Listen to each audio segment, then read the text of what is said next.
তপ্ত দুপুরের সূর্য ঠিক মাথার ওপরে। শান্তিপুর গ্রামের বিস্তীর্ণ মাঠ ফেটে চৌচির হয়ে আছে।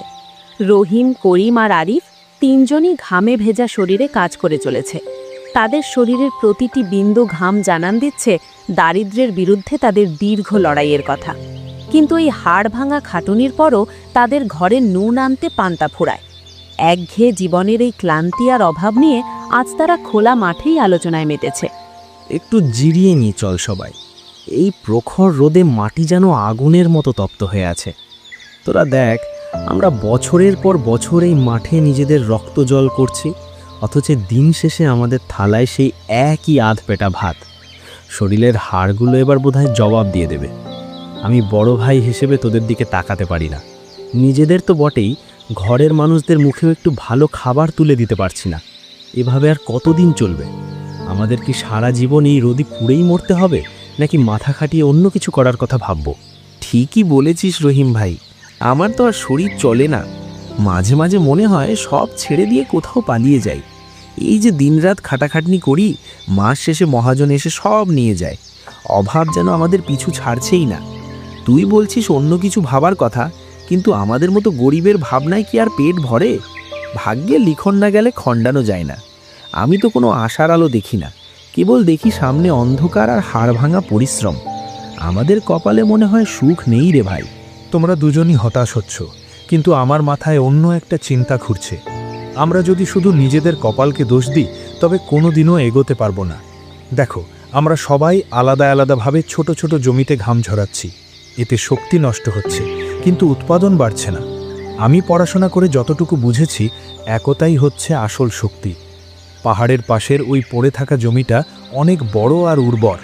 আমরা যদি তিনজনে মিলে সেখানে শ্রম দিই, তবে ফলাফল অন্যরকম হতে পারে। আমাদের সাহস করে এক হয়ে নামতে হবে, তবেই এই অভাবের শিকড় ছিঁড়তে পারবো। আরিফ ঠিকই বলেছে, একাই সব করতে গেলে বিপদ বেশি, কিন্তু আমরা যদি এক হই তবে শক্তি বাড়বে। তবে হুট করে কোনো সিদ্ধান্ত নেওয়া ঠিক হবে না। আমাদের অভিজ্ঞ কারো সাহায্য দরকার। তুই তো জানিস গ্রামের সেই বৃদ্ধ দাদুকে, তিনি অনেক দুনিয়া দেখেছেন, তার কাছে অনেক সমস্যার সমাধান থাকে। চল আমরা সবাই মিলে আজই তার কাছে যাই। তিনি যদি আমাদের সঠিক কোনো দিক নির্দেশনা দেন, তবে হয়তো আমাদের এই কষ্টের দিনগুলো শেষ হতে পারে। মুরব্বির কথা শুনলে ক্ষতি নেই, তবে আমি বেশি আশাবাদী হতে ভয় পাই। তবুও তোরা যখন বলছিস, চল দাদুর কাছেই যাই। গ্রামের মোড়লদের কাছে যাওয়ার চেয়ে দাদুর কাছে যাওয়াই ভালো। অন্তত তিনি আমাদের বিপদে ফেলবেন না। যদি সত্যি পাহাড়ের ধারের ওই জমিতে আমাদের ভাগ্য বদলানোর কোনো উপায় থাকে, তবে আমি আমার শেষ শক্তি দিয়ে চেষ্টা করতে রাজি আছি। চল তবে আজই দাদুর কাছে গিয়ে আমাদের মনের সব দ্বিধা খুলে বলি। তিন বন্ধু মাঠ থেকে উঠে কুয়োর দিকে পা বাড়ালো। তপ্ত দুপুরে এক পশলা বৃষ্টির মতো তাদের মনে এক নতুন আশার সঞ্চার হলো। তাদের এই আলোচনা কেবল কথার কথা ছিল না, বরং তা ছিল অন্ধকার থেকে আলোতে ফেরার এক গোপন সংকল্প। বিকেলে স্নিগ্ধ আলো যখন গ্রামের আমবাগানে খেলা করছে, তখন রহিম, করিম আর আরিফ এসে পৌঁছালো বৃদ্ধ দাদুর শান্ত উঠোনে। দাদু এই গ্রামের সবচেয়ে প্রবীণ মানুষ। তার সাদা চুল আর বলিরেখা পড়া মুখটি যেন অভিজ্ঞতার এক জীবন্ত ইতিহাস। গ্রামের সবাই বিশ্বাস করে দাদুর কাছে এমন সব সমাধান থাকে যা কোনো বইতে পাওয়া যায় না। তিন বন্ধু ক্লান্ত শরীরে কিন্তু মনে এক বুক আশা নিয়ে দাদুর সামনে বসল। দাদু তার চশমার ফাঁক দিয়ে শান্ত দৃষ্টিতে তাদের দিকে তাকালেন, যেন না বলতেই বুঝে নিলেন তাদের অন্তরের হাহাকার। দাদু, আমরা বড় বিপদে পড়ে আপনার কাছে এসেছি। আপনি তো জানেন আমরা কতটা পরিশ্রম করি, কিন্তু আমাদের ভাগ্যের কোনো পরিবর্তন হচ্ছে না। আমরা তিন বন্ধু মিলে ঠিক করেছি আমাদের অভাব দূর করার জন্য নতুন কিছু করব। আরিফ বলছিল পাহাড়ের ধারের ওই পরিত্যক্ত জমিটাতে চাষ করার কথা, কিন্তু গ্রাম জুড়ে ওই জমিটা নিয়ে অনেক কথা শোনা যায়। কেউ বলে ওটা অভিশপ্ত, আবার কেউ বলে ওখানে কাজ করা বৃথা। আমরা দ্বিধায় পড়ে গেছি দাদু, আপনি আমাদের পথ দেখান। আমাদের মতো গরিব মানুষদের কি কোনোদিন সুদিন আসবে না? আমরা কি সত্যিই পারবো ওই রুক্ষ মাটিকে সোনা ফলাতে? আমি তো আসলে খুব ভয়ে আছি দাদু। লোকে বলে ওই পরিত্যক্ত জমিতে আগে যারা চাষ করতে গিয়েছিল তারা কেউই সফল হয়নি। আমার ভয় হয় আমাদের শেষ সম্বলটুকু যদি ওখানে ঢালি আর বিনিময়ে যদি কিছুই না পাই, তবে পরিবার নিয়ে না খেয়ে মরতে হবে। আমার আলসেমি নয় দাদু, বরং অনিশ্চয়তাই আমাকে বেশি ভাবাচ্ছে। লোকে আমাদের নিয়ে হাসাহাসি করবে যে আমরা পাগল হয়ে গেছি। আপনি আমাদের সত্যিটা বলুন, আমাদের কি ওই জমির পেছনে সময় নষ্ট করা ঠিক হবে, নাকি আমরা যেমন ধুকে ধুকে চলছি তেমনই চলব? দাদু, আমি বিশ্বাস করি যেখানে পরিশ্রম আছে সেখানে ফল থাকবেই। পাহাড়ের ধারের ওই জমিটার মাটি আমি পরীক্ষা করে দেখেছি, ওটা অবহেলিত কিন্তু বন্ধা নয়। সমস্যা হলো ওই জঙ্গল পরিষ্কার করা আর বন্য পশু পাখির হাত থেকে ফসল রক্ষা করা, যা একজনের পক্ষে অসম্ভব। আমি আমার বড় ভাইদের বলেছি, আমরা যদি একতাবদ্ধ হই তবে কোনো বাধাই আমাদের আটকে রাখতে পারবে না। দাদু, আপনি শুধু আমাদের আশীর্বাদ করুন এবং বলুন যে আমাদের এই একতার পথে কোনো লুকানো রহস্য বা সফলতা আছে কিনা। আপনার একটি কথাই আমাদের মনে সাহস জোগাতে পারে। শোনো বাবারা, তোমরা যে আজ এক হয়ে আমার কাছে এসেছো, এটাই তোমাদের প্রথম বড় বিজয়। ওই পাহাড়ের ধারের জমিটা অভিশপ্ত নয়, বরং ওটা হলো ধৈর্যের পরীক্ষা। আমি তোমাদের এক গোপন কথা বলি, ওই পরিত্যক্ত জমির গভীরে এক বিশাল সম্পদ বা গুপ্তধন লুকানো আছে। তবে সেই সম্পদ কোনো জাদুমন্ত্রে পাওয়া যাবে না। ওটা পেতে হলে তোমাদের 3 জনকে শরীরের শেষ বিন্দু ঘাম এক করতে হবে। তোমরা যদি বিভেদ ভুলে একসাথে মাটি খোঁড়ো, তবে সেই মাটির নিচ থেকেই তোমাদের ভাগ্য বদলে দেওয়ার চাবিকাঠি বেরিয়ে আসবে। যাও, কাল থেকেই কাজে লেগে পড়ো। তবে মনে রেখো, লোভ যেন তোমাদের একতাকে নষ্ট না করে। দাদুর কথা শুনে আমার রক্ত গরম হয়ে উঠছে। গুপ্তধন থাকুক আর না থাকুক, দাদু যখন বলেছেন ওখানে সম্পদ আছে, তার মানে আমাদের শ্রম বৃথা যাবে না।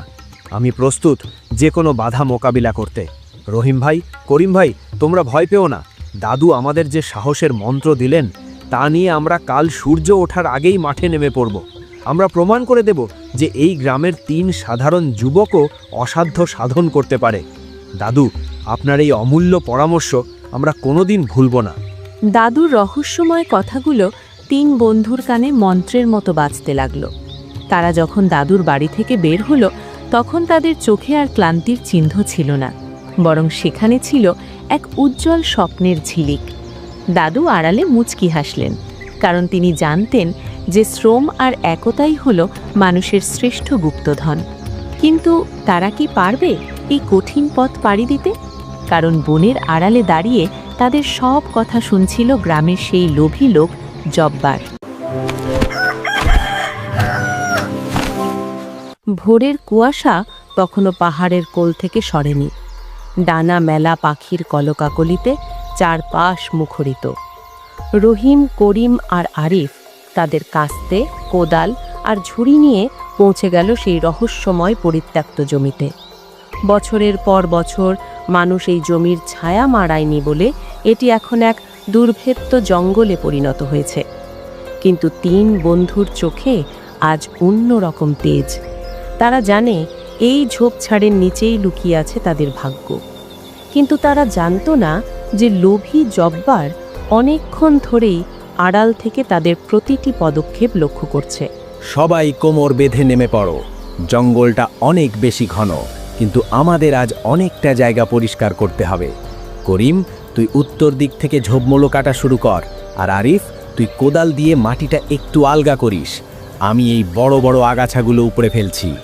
দাদু যখন বলেছেন এখানে সম্পদ আছে, তখন আমাদের এক মুহূর্ত দেরি করা চলবে না।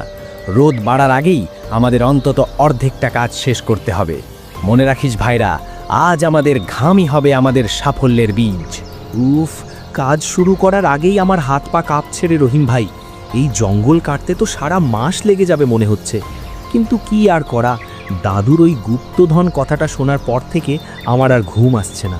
মনে হচ্ছে মাটির নিচে সোনা দানা বা মোহরের কলস আমাদের জন্য অপেক্ষা করছে। যদি একবার ওটা পেয়ে যাই, তবে এই রোদ আর বৃষ্টিতে আমাদের আর খাটতে হবে না। আমি রাজপুত্রের মতো থাকব। এই তো, কাস্তেটা আজ বেশ ধারালো করে এনেছি। দেখবি আমি কেমন বিদ্যুতের মতো জঙ্গল পরিষ্কার করি।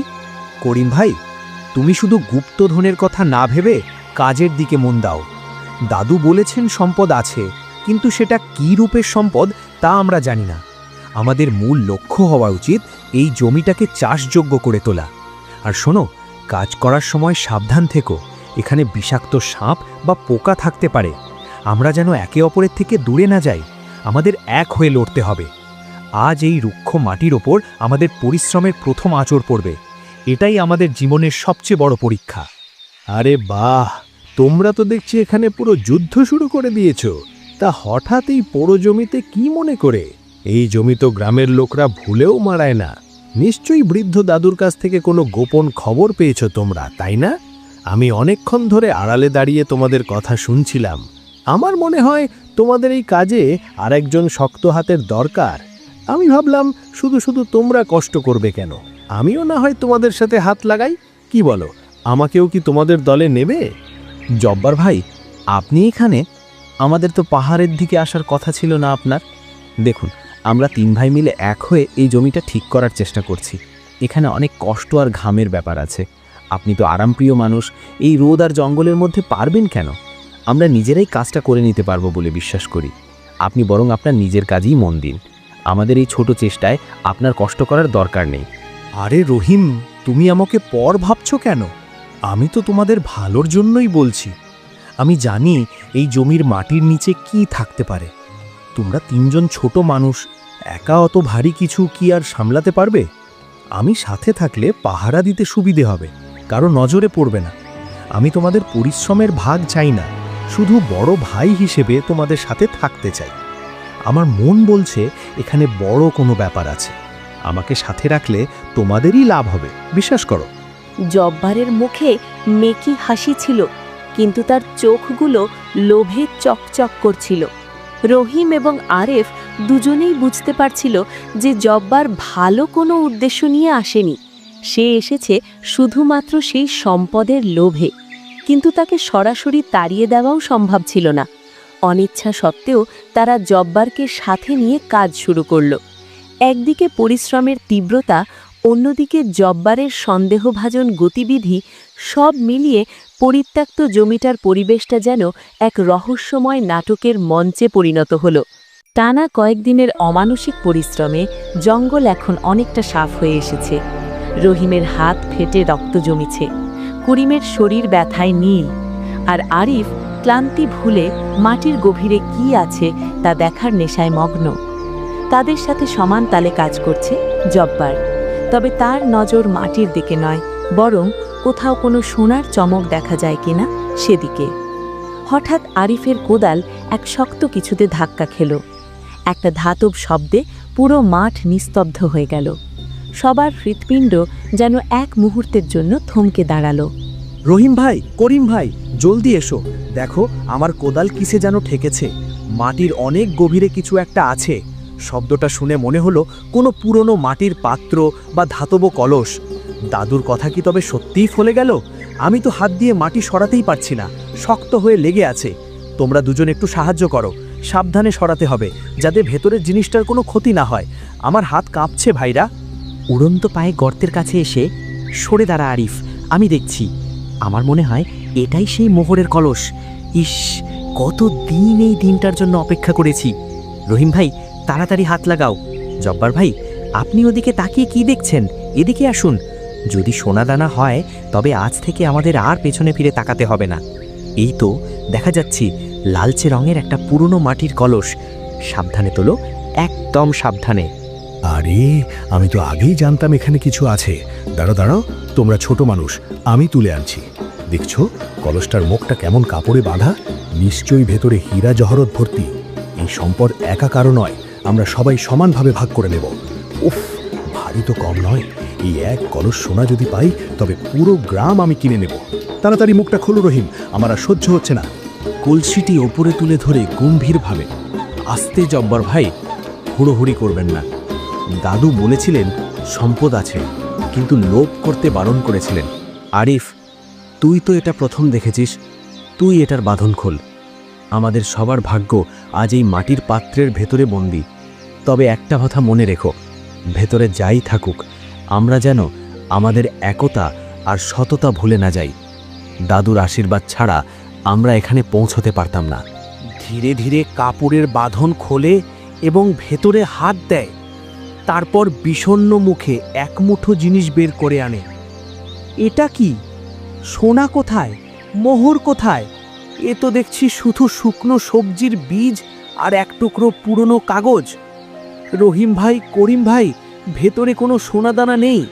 কলস ভর্তি শুধু দামি ফসলের বীজ আর একটা চিরকুট। আমাদের সব পরিশ্রম কি তবে এই কটা বীজের জন্য ছিল? দাদু কেন আমাদের সাথে এমন করলেন? কি বললে? বীজ? শুধু কয়েকটা শুকনো দানা? এই আজে বাজে জিনিসের জন্য আমি এতগুলো দিন রোদে পুড়ে খাটলাম? ওই বুড়োটা নির্ঘাত পাগল হয়ে গেছে, নয়তো আমাদের সাথে তামাশা করেছে। এই সামান্য বীজ তো বাজারে গেলেই 2 পয়সায় পাওয়া যায়। ধুর, আমার সব পরিশ্রম বৃথা গেল। আমি ভাবলাম আজ থেকে জমিদার হয়ে যাব, আর এখন হাতে এলো এই ছাইপাশ। এই ছাই দিয়ে আমি কি করব? দাঁড়াও জব্বার ভাই, রাগ করো না। এই কাগজে কিছু লেখা আছে। এখানে লেখা, পরিশ্রমী আসল সম্পদ। এই কলসে যে বীজ আছে তা হলো পৃথিবীর সবচেয়ে উর্বর বীজ। তোমরা যদি এক হয়ে এই বীজ বপন করো তবে এই জমি তোমাদের সোনা দেবে। যে লোভ ছেড়ে মাটিকে ভালোবাসবে সেই হবে আসল ধনী। বুঝতে পারছো? দাদু আমাদের পরশ পাথর দেননি, পরিশ্রমের পথ দেখিয়েছেন। হতাশা আর বিষণ্ণতা নেমে এলো সবার মুখে। বিশেষ করে জব্বারের চোখে মুখে ক্রোধ স্পষ্ট হয়ে উঠল। কিন্তু রহিম আর আরিফ সেই চিরকুটের গভীর অর্থ বুঝতে পারল। তারা বুঝতে পারল যে মাটির নিচ থেকে সম্পদ খুঁজে পাওয়া মানে শুধু সোনা পাওয়া নয়, বরং মাটিকে সোনা করার শক্তি অর্জন করা। কিন্তু লোভী জব্বার এই দর্শনে বিশ্বাসী ছিল না। তার মাথায় তখন খেলছে অন্য কোনো কুটিল বুদ্ধি। মাঠে বীজ পাওয়ার পর রহিম, করিম আর আরিফ যখন বাড়িতে ফিরে নিশ্চিন্তে ঘুমানোর প্রস্তুতি নিচ্ছে, তখন জব্বারের চোখে ঘুম নেই। তার মাথায় ঘুরছে অন্য চিন্তা। জব্বার একজন অত্যন্ত নীচ মনের মানুষ। সে দাদুর চিরকুটের কথা বিশ্বাস করেনি। তার ধারণা হয়েছে এই বীজগুলো সাধারণ কোনো বীজ নয়, এগুলো নিশ্চয়ই কোনো জাদুকরী বীজ যার রাতারাতি সোনার ফসল দেবে। সে ঠিক করল এই সাফল্যের ভাগ সে কাউকে দেবে না। অন্ধকারের সুযোগ নিয়ে সে সবটুকু নিজের করে নিতে চায়। সবাই তো ঘুমে কাঁদা। রহিম আর আরিফ কি ভাবছে আমি ওদের ওই পরিশ্রমের গল্প বিশ্বাস করেছি? কখনো না। ওই বুড়ো দাদু অনেক চতুর। সে নিশ্চয়ই এই বীজগুলোর মধ্যে কোনো জাদু মিশিয়ে রেখেছে। কেনই বা কয়েকটা সাধারণ বীজ মাটির নিচে যত্ন করে লুকানো থাকবে? নিশ্চয়ই এই বীজ একবার বুনলেই ঝোপের ডগায় মোহর ঝুলবে। রহিম ভাবছে কাল সকালে সবাই মিলে বীজগুলো বুনবে, আর আমি বসে বসে দেখব। তা হবে না। এই বীজগুলো আমার চাই, সব আমার। একবার ওই কলসটা হাতে পেয়ে যাই, তারপর দেখাবো কার কত ক্ষমতা। করিমটা তো অলস, ও অঘরে ঘুমাচ্ছে। রহিম আর আরিফও সারাদিন খেটে ক্লান্ত। এই তো সুযোগ। ওদের ঘরের দাওয়ায় কলসটা রাখা আছে। আমি চোরের মতো যাব না, আমি যাব অন্ধকারের রাজা হয়ে। একবার যদি ওগুলো নিয়ে নিজের জমিতে বুনতে পারি, তবে গ্রামের মোড়লগিরি হবে আমার হাতের মুঠোয়। ওই চিরকুটে যাই লেখা থাকুক, আমি জানি সোনা ওই দানার ভেতরেই লুকিয়ে আছে। রহিমকে কাল সকালে শুধু ওই শূন্য কলসটাই দেখতে হবে। মানুষের ভালো সেজে আর লাভ নেই, এবার নিজের ভাগ্য নিজেকেই ছিনিয়ে নিতে হবে। জব্বার অন্ধকারের কালো চাদরে নিজেকে ঢেকে সন্তর্পণে পা বাড়ালো রহিমের বাড়ির দিকে। গ্রামের কুকুরগুলো মাঝে মাঝে ডেকে উঠছিল, কিন্তু জব্বারের কানে তখন শুধু সোনার মোহরের টুংটাং শব্দ বাজছে। সে জানত না যে সততার পথে চলা মানুষরা যতটা সহজ সরল হয়, প্রয়োজনে তারা ততটাই সতর্ক থাকতে জানে। লোভ যখন মানুষের বিবেককে গ্রাস করে, তখন সে বিপদের পদধ্বনি শুনতে পায় না। ওই তো দাবার কোণে আবছা আলোয় কলসটা দেখা যাচ্ছে। চারপাশে একদম চুপচাপ। আজ ভাগ্য আমার সহায়। এই বীজগুলো চুরি করা মানে আমার দারিদ্র্যকে চিরতরে খবর দেওয়া। আজ রাতটা কাটলেই আমি গ্রামের সবচেয়ে ধনী মানুষ হব। রহিম, আরিফ, তোমরা তোমাদের একতা আর পরিশ্রম নিয়ে থাকো। আমি চললাম আমার রাজত্ব করতে। লোভ মানুষকে কতটা অন্ধ করতে পারে জব্বার তার জলজান্ত উদাহরণ।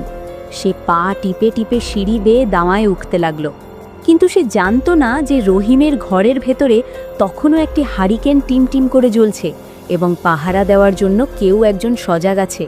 শুরু হলো এক চোর আর চুরির ষড়যন্ত্রের নাটকীয় মুহূর্ত। নিশুত রাত, পুরো গ্রাম গভীর ঘুমে মগ্ন। ঝিঝি পোকার ডাক আর দূর থেকে ভেসে আসা শেয়ালের ডাক রাতের নিস্তব্ধতাকে আরও রহস্যময় করে তুলেছে। জব্বার কালো কাপড়ে মুখ ঢেকে চোরের মতো পা টিপে টিপে রহিমের দাওয়ার দিকে এগিয়ে আসছে। তার নজর দাওয়ার এক কোণে রাখা সেই মাটির কলসটির দিকে।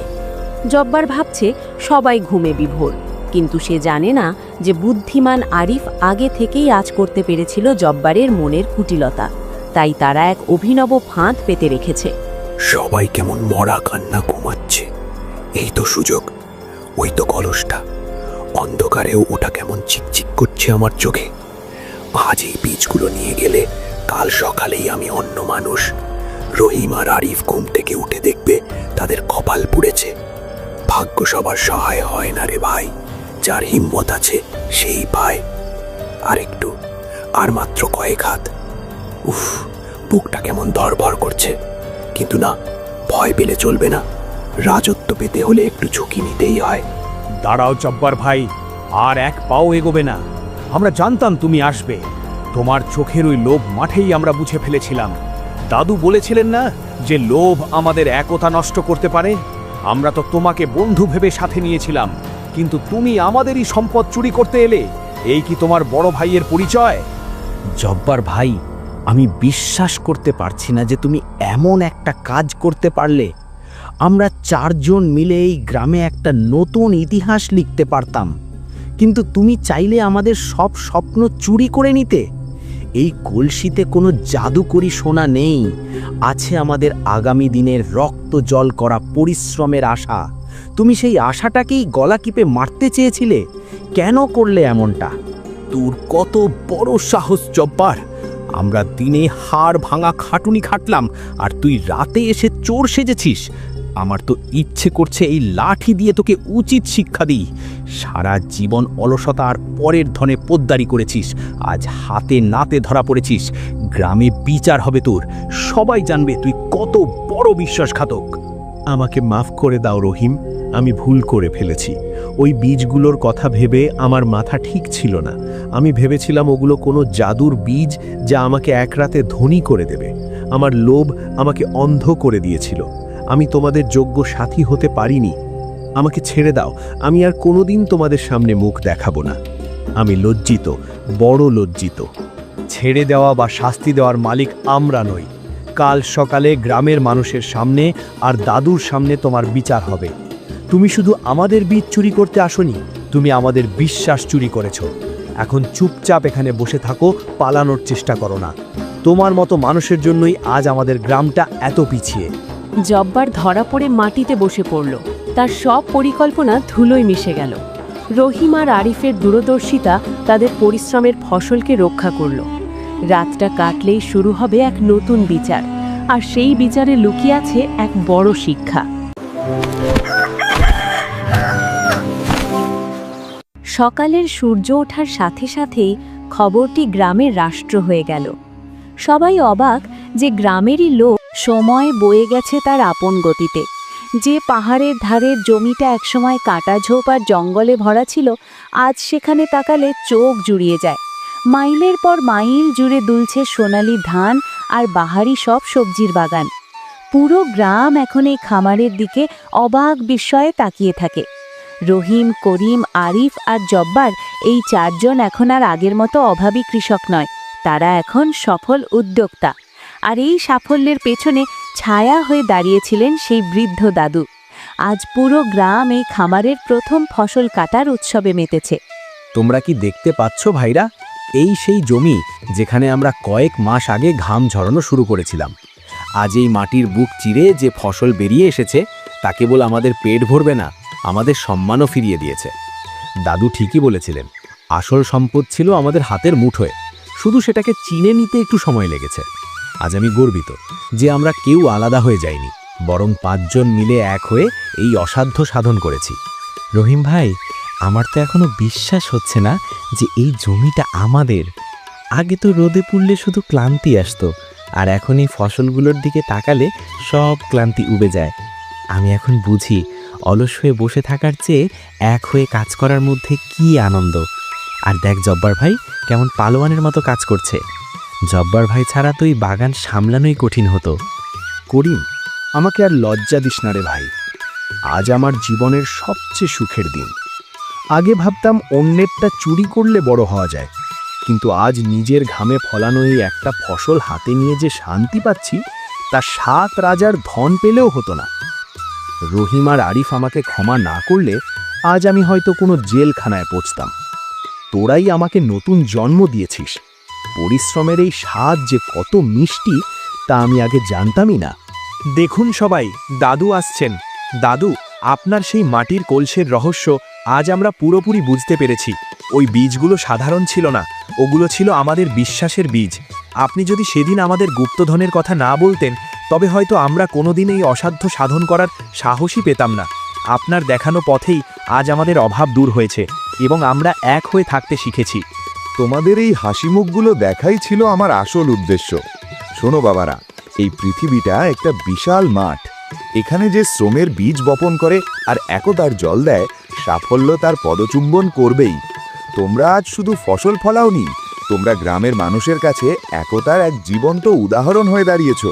যতদিন তোমরা একে অপরের হাত ধরে থাকবে, ততদিন কোনো অভাব তোমাদের স্পর্শ করতে পারবে না। সূর্য ডুবছে পাহাড়ের আড়ালে, কিন্তু সেই বিদায়ী আলোয় ঝলমল করছে মাঠের সোনালি ফসল। রহিম, করিম, আরিফ, জব্বার আর দাদু 5টি ভিন্ন মানুষ আজ এক হৃদয়ে পরিণত হয়েছে। গ্রামের বাতাস যেন আজ এক সুরে গান গাইছে, আর সেই গানের সুর হল একতাই বল, পরিশ্রমী সম্পদ। লোভকে জয় করে এবং একতাকে সঙ্গী করে তারা প্রমাণ করে দিল মানুষের ইচ্ছাশক্তি পাহাড়কেও টলাতে পারে।